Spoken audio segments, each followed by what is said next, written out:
A couple of years ago, I went on a date with a woman that I really enjoyed. This particular date was the best to date, get it? In that season of my life. We had a lot in common. She was fun, spoke her mind, and was engaging.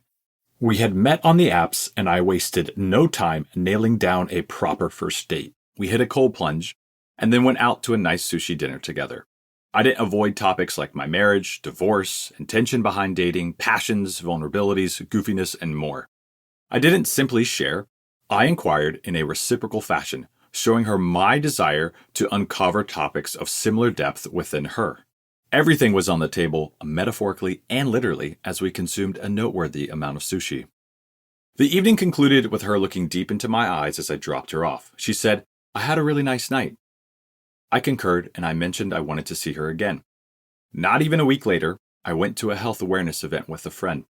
It was one of the more exciting events I went to that year. Several interesting, well-known speakers were there to share their insights, and many influential Austin locals attended. I was merely a fascinated peon, happy to be amongst the fanfare. I had invited the woman I had enjoyed a lovely date with the week before. She mentioned she was unavailable that night, having other plans she had already committed to. Shortly after arriving at the venue, as I was making new friends and finding my way through the crowd, I saw her. She was on a date with another guy. For a moment, time seemed to stop, and my brain's Jedi Council began having a discussion. I felt anger akin to Anakin's wrath starting to swell. The younglings were in danger. But then, I realized the sensation was originating from a previous and less mature version of myself. It was one date, and we had no agreement about not seeing other people. Although it might be natural to have this competitive reaction, it would be silly of me to believe she didn't have other dating commitments or suitors. She deserved the freedom to pursue those. An exhilarating feeling of overcoming my inner demons washed over my body, which left me feeling impervious to any kind of churlish emotion. When I was younger, I had been overly agreeable and steered away from confrontations in similar settings. In this situation, I would have awkwardly skirted around her and her date for the whole evening, hoping they wouldn't notice me. However, the newer version of me had been recently upgraded. Bates 2.0 was not going to steer away from this. He would find a productive way to use it. Since the venue was too small for my presence to go unnoticed the entire evening, I decided to circumvent any potential awkwardness later on.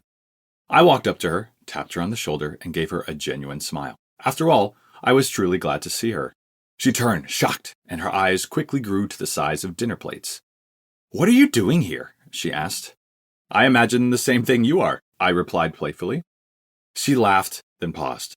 Given the circumstances, I could tell she was unsure what to say and felt somewhat sheepish.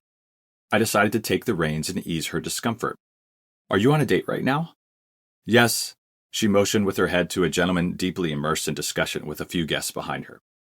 I figured I wanted to say hello and take off the pressure. "I'll leave you be. I don't want to step on any toes." "Thank you," she said. I turned and walked back to the group I had been chatting with before. I could feel her eyes gazing my way as I went. I felt at peace as I had risen above a knee-jerk reaction and appropriately addressed the elephant in the room. My intention wasn't to steal her attention away from her date. I simply wanted to be proactive, truthful, and respectful of her space. It was fascinating to feel so liberated for something so simple. As the presenters began to speak, it became apparent I had left a lasting impression.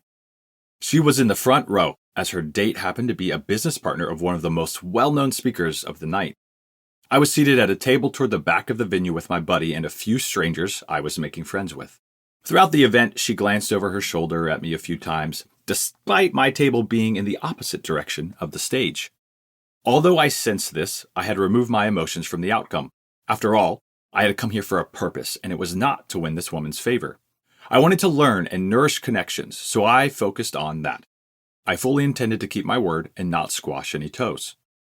After the speakers had finished, we took a massive group photo. I threw my buddy on my shoulders, my go-to photo move, and stood around the new friends we had made, laughing, smiling, and cracking jokes while the photos were being taken.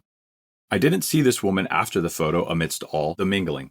Instead of looking for her, when I was ready to leave, I said goodbye to my new friends and left. Later that night, I received a text from her. "Hey, it was so good to see you tonight. You were always so happy, and it looked like you had tons of fun." to keep listening to this audiobook. I've left you a link in the description so you can do it at no cost thanks to Audible's 30-day free trial.